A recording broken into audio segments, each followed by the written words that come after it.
ہم سب ایک ایسی دنیا چاہتے ہیں جو اچھی ہو، لوگ امن سے رہیں، وہ محبت کریں اور انصاف پر چلیں، مگر ایک مشکل ہے۔ کوئی چیز ہم انسانوں کو مسلسل مجبور کرتی ہے کہ ہم بربادی برپا کریں اور تباہی کا سبب بنیں، اور ہم اسے برائی کہتے ہیں۔ اور بائبل کے نقطہ نظر سے برائی دو طرح سے اثر کرتی ہے، یعنی جب کوئی کسی کی کوئی چیز چرا لیتا ہے تو اس کا مطلب یہ ہے کہ انہوں نے ناانصافی کو برپا کر دیا، جسے ٹھیک کرنے کے لیے کچھ دینا ہوگا۔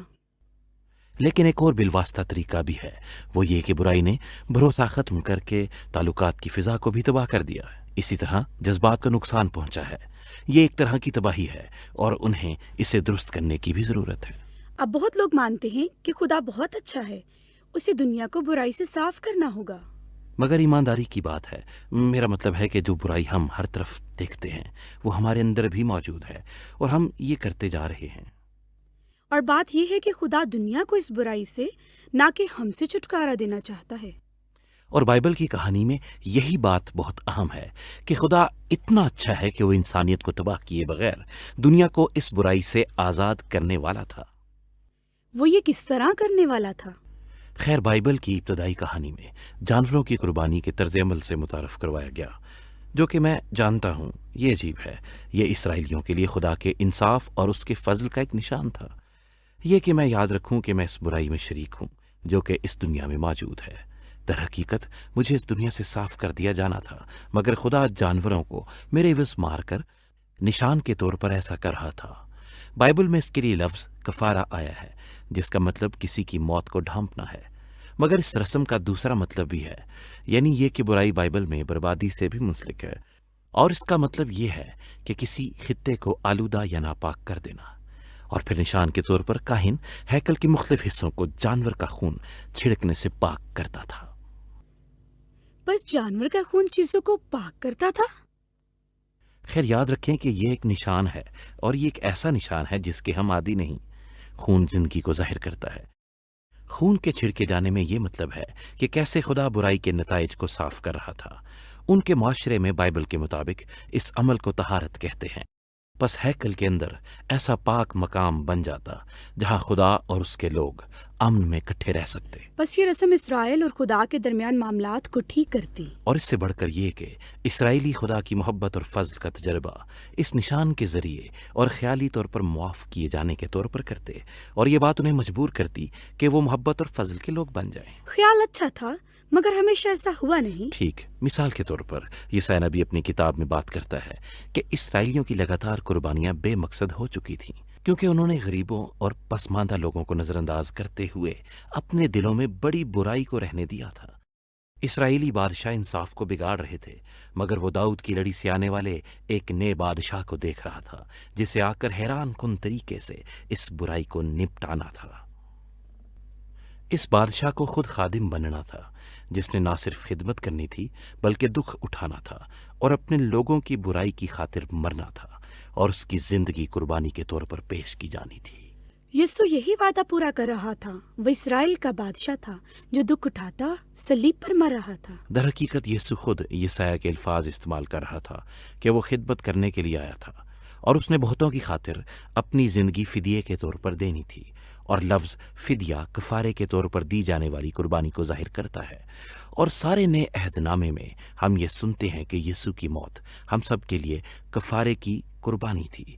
انسانوں کی تمام برائی اور موت کا ہرجانہ اس قربانی نے ادا کر دیا، بلکہ نئے عہد نامے کے مصنفین یہ بھی بیان کرتے ہیں کہ یسوع کی موت پاکیزگی پیدا کرتی ہے، اور پس ہم سنتے ہیں کہ یسوع کا لہو اس کی زندگی کی علامت ہے، جس میں تمام بربادی کو جو کہ برائی نے ہم میں اور ہمارے گرد پیدا کی دھو دینے کی قدرت موجود ہے۔ بس یسوع کی موت کا یہی مطلب ہے، مگر کہانی ابھی اور بھی ہے۔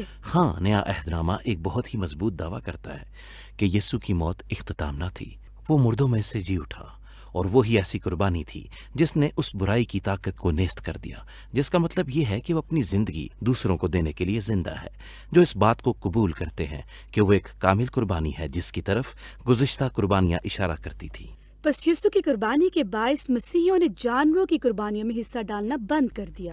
مگر انہیں نئی رسوم دی گئیں، یہ دو تھیں جن کا یسوع نے اپنے شاگردوں کو حکم دیا۔ پہلی رسم جسے بپتسمہ کہتے ہیں، جیسے یسوع ہوا بس پانی میں جانا اس کی موت کے ساتھ ایک ذاتی تعلق قائم کرتا ہے، اور پھر پانی سے باہر آنا یسوع کے ساتھ دوبارہ زندگی میں آنا ہے۔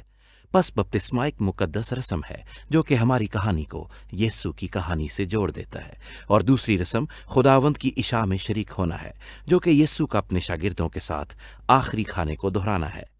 اس میں اس نے روٹی اور مے کو استعمال کیا جو کہ قربانی کے لیے اس کی موت کی عکاسی تھی، اور اب یسوع کے پیروکار باقاعدگی سے یسوع کی موت اور اس کی زندگی میں شراکت کے لیے روٹی اور پیالے میں شراکت کرتے ہیں۔ بس یہ رسومات ہمیں خدا کی محبت کو یاد دلاتی ہیں اور ہمیں ہمت دلاتی ہیں کہ ہم محبت اور فضل کی زندگی گزاریں۔ اور یہ اس سے بھی زیادہ کام کرتی ہیں کہ یہ ہمیں نئی زندگی کے منبع سے جوڑتی ہیں۔ وہی قوت جو یسوع کو مردوں سے زندہ کرنے کا باعث بنی، وہی قوت اس برائی سے نپٹ سکتی ہے اور ہماری زندگیوں کو ایسے لوگوں میں تبدیل کر سکتی ہے جو محبت اور امن کی زندگی گزار سکتے ہیں۔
Do not forget to like the video, subscribe BTL TV, and press the bell icon to receive notifications.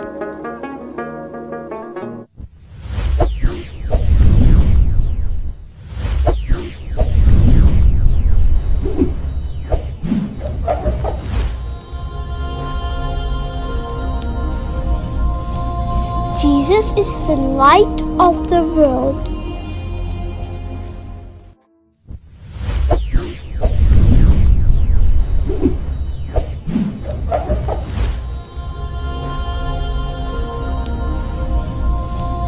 Jesus is the light of the world.